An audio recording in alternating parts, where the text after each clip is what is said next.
बहुत चुभ रहा है इस समय का वातावरण कि हमारी नवीन पीढ़ी जो है उसको ये ज्ञान ही नहीं हो रहा कि मैं पतन के मार्ग में जा रहा हूं, मेरा मेरा पतन हो रहा है, मेरा सर्वनाश जो करने वाली विकार की वृत्तियां हैं उनका बढ़ावा मिल रहा है।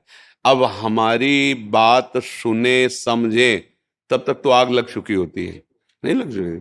अगर उनसे यही प्रार्थना की थी कि अब हमारी तो सामर्थ्य है नहीं, अगर विद्यालयों में जो आप चाहे मतलब गुरुकुल शब्द से कहते हैं, अब गुरुकुल जैसा वातावरण तो नहीं रह गया क्यों कोई अपने बच्चों को ऐसे, और वैसी व्यवस्थाएं भी भंग हो चुकी हैं, इतनी आधुनिकता बढ़ चुकी है ना कि उस तरह से सतोगुण में रहना बहुत कठिन है, बहुत कठिन है। तो अब हमको क्या चाहिए, बुद्धिमानी से जैसी परिस्थिति उसमें संभालना चाहिए। तो अगर स्कूलों में एक कोई ऐसा 30 मिनट का 20 मिनट का क्लास लगाया जाए जिसमें हम अपने शास्त्रों की बातें उनके उपयोगी अधिकार के अनुसार, उनको ब्रह्म ज्ञान की शिक्षा मत दो, हम कह रहे हैं उनको वैराग्य की शिक्षा मत दो, पर वो राग पूर्वक धर्म से जी सके ये तो शिक्षा दे दो कि इस अवस्था तक यदि आप ऐसे रहोगे तो आप बहुत बढ़िया गृहस्थ बन जाओगे, आप ऐसे चलोगे तो बहुत बुद्धि प्रवीण होगी, आप हर विषय में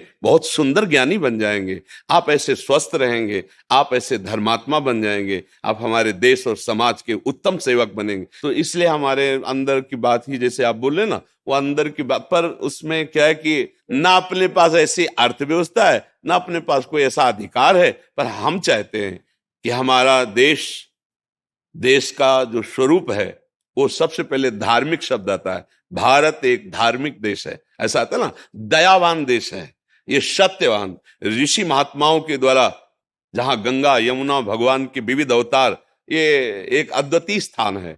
आप आए तो आप प्रश्न कर रहे हैं तो आपसे प्रार्थना कर सकते हैं। क्या कि जैसे अब नए नए बच्चे आते हैं ना और वो अपनी दुर्दशा बताते हैं तो हृदय जल जाता है कि अगर इनको कहीं ब्रह्मचर्य का ज्ञान होता तो। हम हितधाम में कई वर्ष पहले ब्रह्मचर्य के विषय में कि हे नवीन पीढ़ी के भाइयों, आप ध्यान दीजिए, आप जो हस्तमैथुन करते हैं, आप जो गंदे वीडियो देखते हैं, आप जो गंदी आदतें करते हैं, आप देखना आप कैसे पतित हो जाएंगे।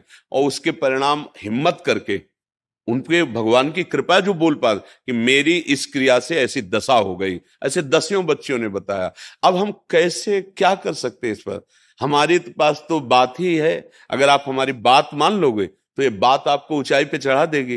पर अब उनके कुछ बच्चे ऐसे हैं जिनको बात पहुंच ही नहीं रही।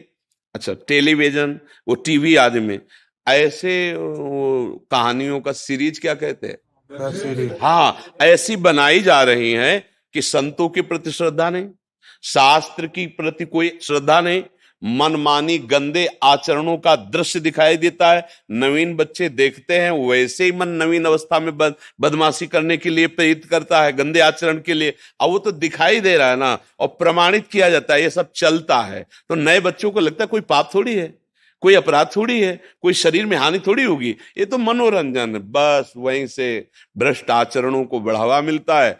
फिर जवानी आते आते इतनी कमियां, इतनी कमजोरियां कि वो गृहस्थ लायक नहीं रह जाते, वो समझ नहीं पा रहे।